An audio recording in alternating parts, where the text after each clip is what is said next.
आप जो मेडिटेशन का इजी तरीका पूछ रहे हैं, ये इजी भी है और पावरफुल भी है। आपने सुना होगा, कहते हैं कि अपनी सांसों पे ध्यान लगाना चाहिए, लेकिन मेन है कि सांसों पे ध्यान लगाना कैसे। पहले आपको आराम से बैठ जाना है, अपनी आईज को क्लोज करना है, फिर आपको लंबी सांस लेनी है। लंबी सांस धीरे धीरे आपके पेट तक जानी चाहिए और आपका पेट फूलना चाहिए बैलून की तरह, क्योंकि हवा भर रही है अंदर। कई लोग क्या गलती करते हैं, आप ध्यान दें कि सांस को लेते हुए उनका पेट पिचक जाता है, ये उल्टा हुआ। हमें सांस को लेना है, पूरा पेट में भरना है। ये नोटिस करना है कि सांस हमारी नाक से लेके पेट के किस हिस्से तक गई। फिर हमें सांस को बाहर निकालना है और वो नोस्ट्रिल के कौन से हिस्से से टच होके बाहर जा रही है।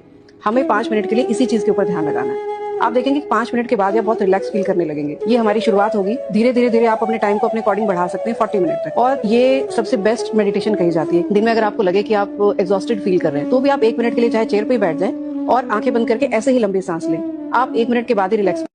आप जो मेडिटेशन का इजी तरीका पूछ रहे हैं, ये इजी भी है और पावरफुल भी है। आपने सुना होगा, कहते हैं कि अपनी सांसों पे ध्यान लगाना चाहिए, लेकिन मेन है कि सांसों पे ध्यान लगाना कैसे। पहले आपको आराम से बैठ जाना है, अपनी आईज को क्लोज करना है, फिर आपको लंबी सांस लेनी है। लंबी सांस धीरे धीरे आपके पेट तक जानी चाहिए और आपका पेट फूलना चाहिए बैलून की तरह, क्योंकि हवा भर रही है अंदर। कई लोग क्या गलती करते हैं, आप ध्यान दें कि सांस को लेते हुए उनका पेट पिचक जाता है, ये उल्टा हुआ। हमें सांस को लेना है,